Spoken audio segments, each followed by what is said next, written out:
ساری قوم نے مل کے کرونا وائرس کا مقابلہ کیا. شاید ہی کسی قوم نے اس کامیابی سے بیلنس کیا. اس کرونا وائرس کی جد و جہد میں شاید ہی کسی نے اس طرح بیلنس کیا جو ہمارے ملک پاکستان نے کیا. شروع میں ہمیں خوف تھا کہ ایک طرف کرونا سے لوگ مریں گے, دوسری طرف ہمیں خوف تھا کہ جو لاک ڈاؤن لگانے سے پوری معیشت ختم ہو گئی, بند ہو گئی, اس کی وجہ سے بھوک سے لوگ مریں گے. تو جو ہم نے فیصلے کیے, آج ہمیں اللہ کا خاص شکر ادا کرنا چاہیے کہ کرونا کے کیسز بھی نیچے آ گئے ہیں اور ہماری معیشت بھی اوپر جانا شروع ہو گئی. اس میں پھر سے میں کہتا ہوں کہ کوشش انسان کرتا ہے لیکن کامیابی اللہ دیتا ہے.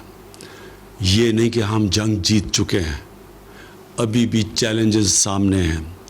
ہم نے اگر احتیاط نہ کی, اور سب سے بڑی احتیاط ہے کہ ہم جب بھی لوگوں کے سامنے جدھر پبلک میں جائیں اپنے فیس ماسک پہنیں.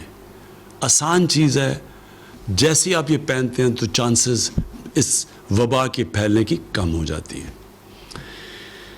تیسری مبارک میں اپنی قوم کو دینا چاہتا ہوں کہ جس طرح 2 سال بڑے مشکل ہمارے 2 سال گزرے ہیں, اس کے بعد جس طرح ہماری معیشت اٹھنی شروع ہوئی ہے, بڑے جس طرح جب حکومت ملی تو ہمیں 2 سال پہلے تو بڑے مشکل حالات تھے. ہمارے پاس فورن ایکسچینج نہیں تھا, ہمارے ریزروز گر چکے تھے, ہم باہر کے پیسے نہیں دے سکتے تھے, جو قرضوں کی قسطیں دینی تھیں, جو ہماری لائبلٹیز تھیں, ہمارے پاس فورن ایکسچینج نہیں تھا. شروع میں ہم ڈیفالٹ بھی کر رہے تھے. بڑا مشکل وقت تھا, کیونکہ اگر ملک اپنی جو انہوں نے قرضے دینے یا جو لائبلٹیز ہیں اس پہ ڈیفالٹ کر جائے تو اس کے بڑے برے اثرات ایک ملک کے اوپر آتے ہیں. سب سے برا اثر پڑتا ہے کہ جو آپ کے پاس ملک میں ڈالر آنا ہوتے ہیں وہ اور کم ہو جاتے ہیں. جب وہ کم ہوتے ہیں تو ڈالر کی قیمت اوپر چلی جاتی ہے اور روپیہ نیچے گر جاتا ہے. اور جب روپیہ نیچے گرتا ہے تو یاد رکھیں ساری چیزیں جو باہر سے ہم امپورٹ کرتے ہیں, خریدتے ہیں, وہ مہنگی ہو جاتی ہیں اور ملک میں مہنگائی آ جاتی ہے. تو بہت بری مہنگائی سے ہم بچے ہیں کیونکہ ہم ڈیفالٹ سے بچ گئے تھے. لیکن یہ نہیں کہ لوگوں کے حالات آسان تھے. میں سب جانتا ہوں کہ کس طرح لوگوں کے حالات مشکل تھے اور ابھی بھی ہیں. لیکن خوشخبری آپ سب کے لیے یہ ہے کہ حالات بہتر ہو رہے ہیں. ہماری ہر چیز اگر آپ نے دیکھنا ہے کہ بزنس کمیونٹی کا کتنا اعتماد ہے ایک ملک کی معیشت پہ, تو سٹاک مارکیٹ دیکھیں. ریکارڈ ہماری سٹاک مارکیٹ نے کامیابی سے اوپر گئی ہے. اس لیے گئی ہے کہ لوگوں کا اعتماد بڑھنا شروع ہو گیا. اور اس کی ایک بہت بڑی وجہ ہماری کنسٹرکشن انڈسٹری ہے. ہم نے اپنی کنسٹرکشن انڈسٹری کو وہ مراد دیے ہیں جو کہ کبھی پاکستان کی تاریخ میں کنسٹرکشن انڈسٹری کو پہلے نہیں ملے تھے. اور کنسٹرکشن انڈسٹری جب آپ کی اٹھنی شروع ہوتی ہے تو اس کے ساتھ 40 اور انڈسٹریز ہیں جو اٹھنی شروع ہو جاتی ہیں. اس کا مطلب یہ کہ جو سب سے بڑا مسئلہ اس ملک میں ہے روزگار کا, لوگوں کو روزگار ملنا شروع ہو جاتا ہے اور ویلتھ کریشن شروع ہو جاتی ہے. ویلتھ کریشن کا مطلب کہ جب آپ ملک کی دولت بڑھتی رہتی ہے تو اس سے 2 کام ہوتے ہیں. ایک کام یہ ہوتا ہے کہ ہم اس پیسے سے ہمارا ٹیکس بڑھنا شروع ہو جاتا ہے, اور جب ٹیکس بڑھتا ہے تو ہم وہ پیسے خرچ کر سکتے ہیں اپنے نچلی کمزور طبقے کو اوپر لانے کے لیے, اور دوسری طرح ہم پھر اپنے قرضے واپس کر سکتے ہیں. ہمارا 2 بڑے بوجھ پڑے ہوئے تھے ہماری حکومت پہ جب ہمیں 2 سال پہلے اقتدار ملا. ایک کہ جو پچھلی حکومتوں نے قرضے لیے ہوئے تھے, جتنا ہم نے پہلا سال ٹیکس اکٹھا کیا 4000 ارب روپیہ, اس میں سے 2000 ارب روپیہ ان قرضے جو لیے ہوئے تھے ان کے اوپر قسطیں واپس کرنے پہ. تو ملک کے پاس پیسہ آدھا رہ گیا ملک چلانے کے لیے, اور پھر مزید اور قرضے لینے پڑے ملک چلانے کے لیے. اور جو دوسرا بوجھ ہے وہ میں بعد میں بتاؤں گا, وہ پاور سیکٹر کا ہے. بجلی مہنگی بنا رہے ہیں, جو کانٹریکٹ سائن کیے ہوئے ہیں اس میں بجلی مہنگی بن رہی ہے, اور ہم اس ریٹ پہ پبلک کو بجلی بیچ نہیں سکتے کیونکہ آگے بہت مہنگی بجلی ہے. اور پھر ہماری انڈسٹری مقابلہ نہیں کر سکتی برِ صغیر کی انڈسٹریز سے، مثلا ہندوستان اور بنگلہ دیش، کیونکہ وہاں بجلی سستی تھی. تو یہ دو ہمیں سب سے بڑے مشکلات پڑی ہوئی تھی.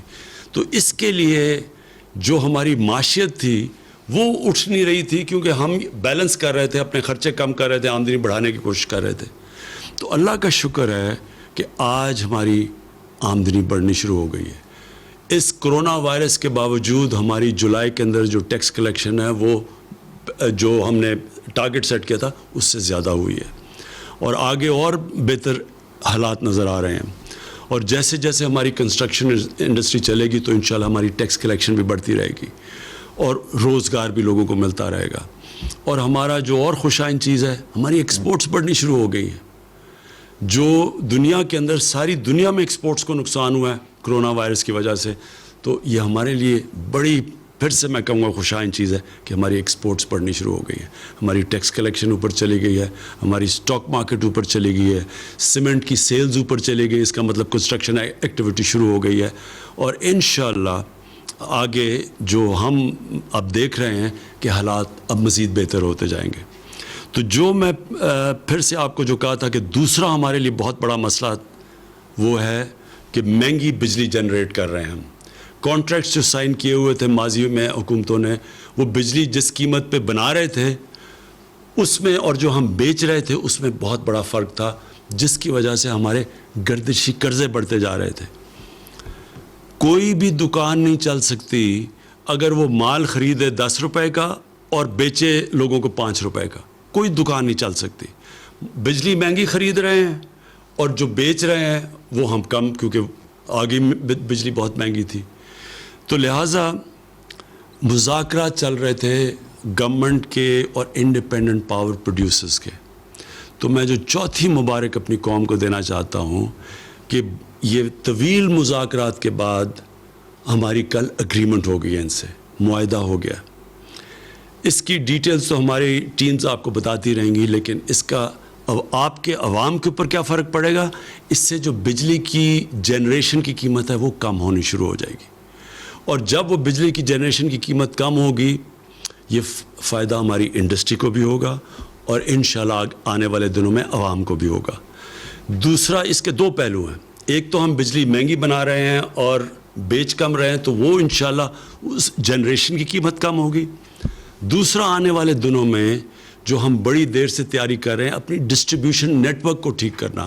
جو بجلی ہم جو ڈسٹریبیوشن جو لائنوں میں جاتی ہے اس میں سے بہت لائن لاسز ہیں، اور چوری ہے اور لائن لاسز ہیں. اس کو کم کرنے کے لیے آنے والے دنوں میں آپ کے سامنے آپ پورے وہ ریفارم پیکج لے کے آئیں گے کہ کیسے ہم یہ ڈسٹریبیوشن بجلی کا اس میں لائن لاسز کیسے کم کر سکتے ہیں، چوری کیسے کم کر سکتے ہیں. یہ پورا پیکج آپ کے سامنے لے کے آئیں گے.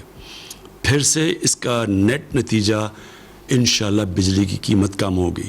یہ سب سے بڑا بوجھ ہمارے اوپر قرضوں کے ملک کے قرضوں کے اوپر کا ایک بوجھ، اور دوسرا بوجھ یہ پڑا ہوا یہ جو مہنگی بجلی بنا رہے ہیں اور پھر ہم جو ڈسٹریبیوٹ کرتے ہیں اس میں نقصان بہت ہو رہا ہے. اس سے جو میں پاکستان دیکھ رہا ہوں کہ ایک انڈسٹریل پاکستان، جو انڈسٹریل پاکستانی روزگار دے سکے گا لوگوں کو، انشاءاللہ اس ڈائریکشن کے اوپر ہم نکل جائیں گے. آخر میں پاکستان کی طرف سے مقبوضہ کشمیر میں جو ہمارے بھائی اور بہنیں ہیں، جو ہمارے بچے ہیں، ہم سب کو آج پاکستان کی طرف سے میں ان سب کو آج پیغام دینا چاہتا ہوں کہ سارا ملک آپ کے سامنے کھڑا ہے. سارے ملک کو احساس ہے کہ کس قسم کے ظلم کا آپ سامنا کر رہے ہیں، کس قسم کی مشکلات آپ کے اوپر ڈلی ہوئی ہیں. ہم پوری جدوجہد کرتے رہیں گے، پولیٹیکل، مورل، ڈپلومیٹک، پوری آپ کے ساتھ آپ کے لیے جدوجہد بھی کریں گے، آپ کے ساتھ بھی کھڑے ہیں. اور اللہ سے بھی دعا کریں گے کہ اللہ آپ کو آزاد کرے، اللہ آپ کو وہ حق دے جو آپ کو 70 سال پہلے یونائٹڈ نیشنز کی سیکیورٹی کونسل نے آپ سے وعدہ کیا گیا تھا، UN کی ریزولوشنز میں جو آپ کو حق ملنا چاہیے تھا کہ آپ نے اپنے مستقبل کا فیصلہ کرنا تھا. ہم جدوجہد بھی کریں گے, ہم آپ کے لیے دعا بھی کریں گے. پاکستان پائندہ باد.